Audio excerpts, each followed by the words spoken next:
Hi friends, welcome back to my YouTube channel. ನಾನು ಇವತ್ತು vegetables ಉಪ್ಪಿಟ್ಟು ಮಾಡ್ತಾ ಇದ್ದೀನಿ ಫ್ರೆಂಡ್ಸ್. ಏನೇನು ತೊಗೊಂಡಿದ್ದೀನಿ ಅಂದರೆ ಸ್ವಲ್ಪ ಬೆಳ್ಳುಳ್ಳಿ ತೊಗೊಂಡಿದ್ದೀನಿ, ಮತ್ತು ಕ್ಯಾರೆಟು, ಬೀನ್ಸು, ಕ್ಯಾಪ್ಸಿಕಮ್ಮು, ಈರುಳ್ಳಿ, ಹಸಿಮೆಣ್ಸಿಕಾಯಿ ತೊಗೊಂಡಿದ್ದೀನಿ, ಕೊತ್ತಂಬರಿ ಮತ್ತು ಟೊಮೊಟೊ ತೊಗೊಂಡಿದ್ದೀನಿ ಫ್ರೆಂಡ್ಸ್. ಅರ್ಧ ಕೆ.ಜಿ ರವೆ ತೊಗೊಂಡಿದ್ದೀನಿ, ಬಟ್ ಅದನ್ನಷ್ಟು ಯೂಸ್ ಮಾಡಲ್ಲ. ಒಂದು 1/4 ಕೆ.ಜಿ ಅಷ್ಟೇ ಯೂಸ್ ಮಾಡ್ತೀನಿ ಫ್ರೆಂಡ್ಸ್. ತರಕಾರಿ ಉಪ್ಪಿಟ್ಟು ಮಾಡಿದ್ರೆ ಚೆನ್ನಾಗಿರುತ್ತೆ.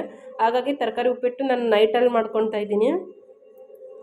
ರೈಸ್ ಮತ್ತೇನು ಮಾಡೋದಂತ ಸ್ವಲ್ಪ ರೈಸ್ ಊಟ ಮಾಡಿ ಬೇಜಾರಾಗಿತ್ತು ಫ್ರೆಂಡ್ಸ್. ಹಾಗಾಗಿ ಅದಕ್ಕೆ ರೈಸ್ ಊಟ ಮಾಡಿ ಬೇಜಾರಾಗಿತ್ತು ಫ್ರೆಂಡ್ಸ್. ಹಾಗಾಗಿ ಉಪ್ಪಿಟ್ಟನ್ನೇ ಮಾಡ್ಕೊತಾ ಇದ್ದೀನಿ.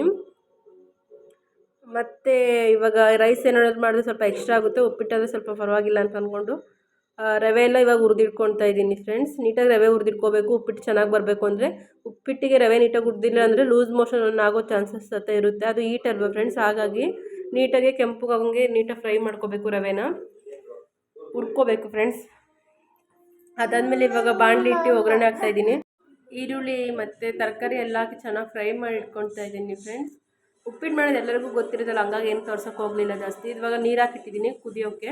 ಅಷ್ಟೇ ರವೆ ಸತ ಈ ಥರ ಹುರಿದಿಟ್ಕೊಂಡಿದ್ದೀನಿ. ಒಂದು 1/4 ಕೆ.ಜಿ ಅಷ್ಟು ತೊಗೊಂಡಿದ್ದೀನಿ, ಸಾಕಾಗುತ್ತೆ 1/4 ಕೆ.ಜಿ ಅಷ್ಟು ನನಗೆ, ನಮ್ಮ ಮನೆಯವರಿಗೆಲ್ಲರಿಗೂ. ನಾವು ಇಬ್ಬರೇ ಇರೋದ್ರಿಂದ ಸಾಕಾಗುತ್ತೆ ಫ್ರೆಂಡ್ಸ್. 1/4 ಕೆ.ಜಿಂತ ಸ್ವಲ್ಪ ಕಮ್ಮಿನೇ ಮಾಡಿದೆ. ಉಪ್ಪಿಟ್ಟೆಲ್ಲ ರೆಡಿ ಆಯಿತು ನೋಡಿ ಫ್ರೆಂಡ್ಸ್. ಇಷ್ಟು ಸಾಫ್ಟಾಗಿ ಸಖತ್ತಾಗಿರುತ್ತೆ. ಉದುದ್ರಾಗಿರೋಕ್ಕಿಂತ ನನಗೆ ಸ್ವಲ್ಪ ಸಾಫ್ಟಾಗಿದ್ದರೆ ಓಕೆ. ಉಪ್ಪಿಟ್ಟು ಆರಿದ ಮೇಲೆ ತಿನ್ನೋಕ್ಕಾಗಲ್ಲ, ಬಿಸಿ ಬಿಸಿ ಇದ್ರೇ ಆರಾಮಾಗಿ ತಿನ್ನೋಕ್ಕೆ ಈಸಿ ಅಂತ ಅನಿಸುತ್ತೆ. ಅದಾದಮೇಲೆ ಪಾತ್ರೆ ಎಲ್ಲ ವಾಶ್ ಮಾಡಿ ಇಟ್ಟಿದ್ದೀನಿ.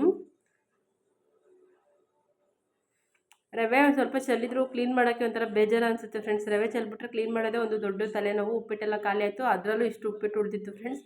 ಅದಾದಮೇಲೆ ಉದ್ದಿನಬೇಳೆ ನೆನೆ ವಡೆ ಮಾಡೋಣ ಅಂತ ಒಂದು ಜಾಮೂನ್ ಕಪ್ಪಲ್ಲಿ ನೆನೆ ಹಾಕಿದ್ದೆ ಫ್ರೆಂಡ್ಸ್. ಉದ್ದಿನ ಕಾಳು ನೆಂದಿತ್ತು, ಇವಾಗ ರುಬ್ಕೊಂಡು ಬಂದಿದ್ದೀನಿ.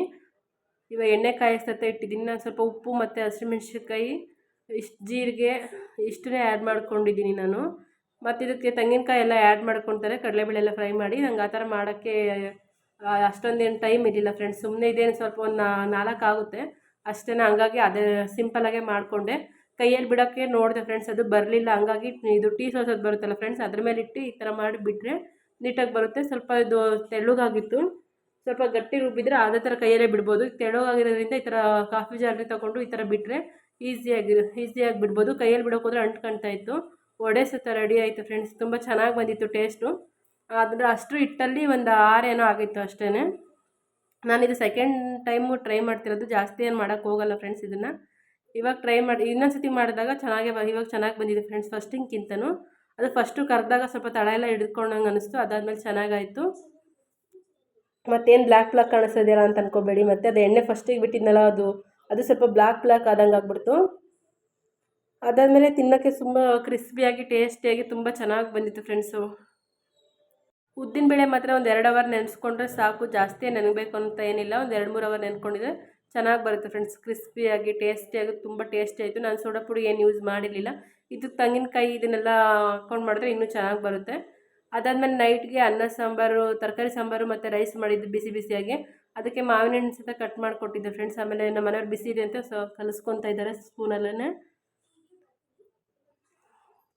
ಊಟ ಎಲ್ಲ ಮುಗೀತು ಫ್ರೆಂಡ್ಸ್. ಇವಾಗ ಎಲ್ಲ ಕ್ಲೀನ್ ಮಾಡ್ಕೊತಾ ಇದ್ದೀನಿ. ತರಕಾರಿ ಸಾಂಬಾರು ಸೂಪರಾಗಿತ್ತು. ಇಲ್ಲಿಗೆ ನಾನು ಈ ಬ್ಲಾಗ್ನ ಎಂಡ್ ಮಾಡ್ತಿದ್ದೀನಿ ಫ್ರೆಂಡ್ಸ್. ಈ ವಿಡಿಯೋ ಇಷ್ಟ ಆಗಿದ್ರೆ ಲೈಕ್ ಮಾಡಿ, ಕಮೆಂಟ್ ಮಾಡಿ, ಶೇರ್ ಮಾಡಿ, ಸಬ್ಸ್ಕ್ರೈಬ್ ಮಾಡ್ಕೊಂಡು ಫುಲ್ ವಿಡಿಯೋ ನೋಡಿ ಸಪೋರ್ಟ್ ಮಾಡಿ ಫ್ರೆಂಡ್ಸ್.